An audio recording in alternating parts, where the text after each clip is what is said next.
With us now, associate editor and Pulitzer Prize-winning columnist for the Washington Post, Eugene Robinson, who has an op-ed piece accusing Sarah Palin of flip-flopping on climate change. Also with us, columnist for Vanity Fair, Christopher Hitchens. Christopher, now, you and Gene both spoke with the vice president outside after he left the set. I was struck by how inflexible he was on Afghanistan regarding what happens 18 months from now, which I personally see as a positive. Gates, a bit more flexible, and Clinton the same. Who wins that battle? All of them are all the same, resolved to be irresolute. Adamant for drift, as was once said. But I better speaker than myself. They all say, here's how we're going to strengthen our hand. We're going to tell you what day we fold it. I think this is ridiculous. There's a bit of wiggle room about the dates and so forth, but essentially the great psychological weapon the Taliban possess is their ability to go around the villages at night and say, remember us, we'll always be here. The Americans have already told you they won't. Whose side are you going to join now? Now, what I said to the vice president outside was, why did he only mention the name India once in the whole of what he said? You think India is the key to this regional issue? He happened to mention two countries beginning with I in passing, the other one being Iran.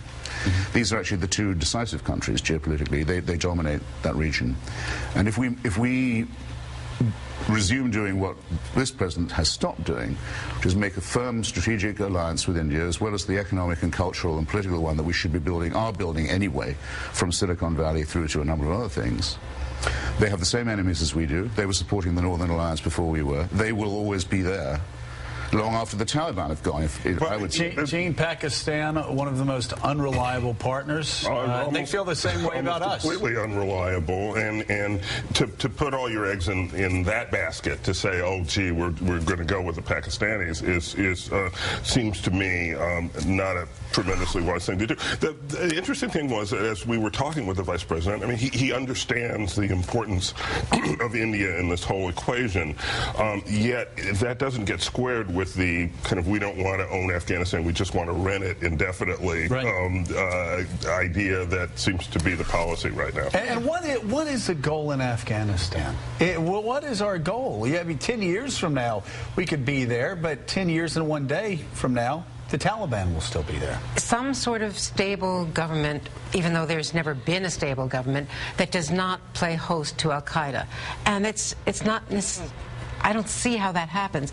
They think that the way they do it is to shore up Pakistan as well on the other side of the border.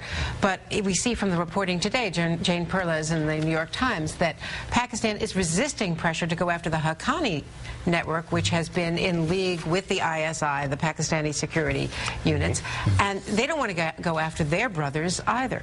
So Pakistan is also playing this game and getting a lot of money in the bargain. Remember, the Taliban is Pakistan's idea to begin with. Right. Taliban is the name given to Pakistan's proxies.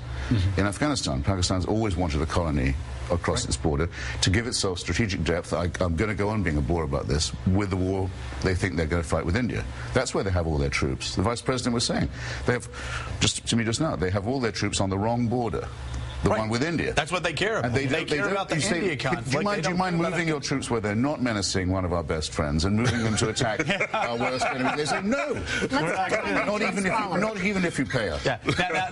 Now, Gene, you wrote today about Sarah Palin, one of your favorite subjects. I did. Saying that she was a hypocrite. She flip-flopped on climate change. I actually was praising her. I found that when she was governor of Alaska, she actually did several reasonable things and said lots of reasonable things about climate change, which she just attacked as ludicrous and ridiculous in an op-ed in our paper last week, urging President Obama not to. Now, the Washington Post took a lot of flack for running that op-ed. The Post, I'm glad the Post ran the piece, and she did acknowledge that, well, it does seem there are some changes in the climate, but it's natural as far as we know, and no one's proved it's man-made. When she was governor of Alaska, she set up a high cabinet-level task force to deal with climate change because they're living it. They're not imagining what might happen when things warm. If you look at what she said in the debate with Joe Biden, she actually was very much more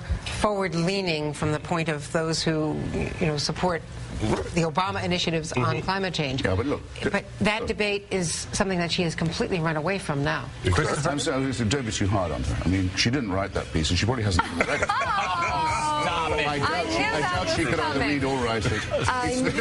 I bet you wonder if she's read Going Going piece about Rogue. this the other day. Saying everything she does is for effect. And it's always deniable. She can switch back in a minute. At the moment, she thinks that her Tea Party crowd want to hear this kind of thing, so she'll say that.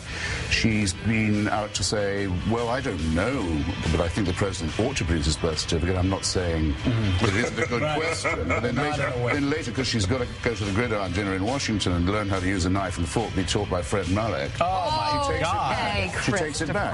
No, I think You are no, I naughty. think she's a disgraceful opportunist and a real moral coward. This is terrible, really- It's an awful game. Are you sure you're being clear about how you feel?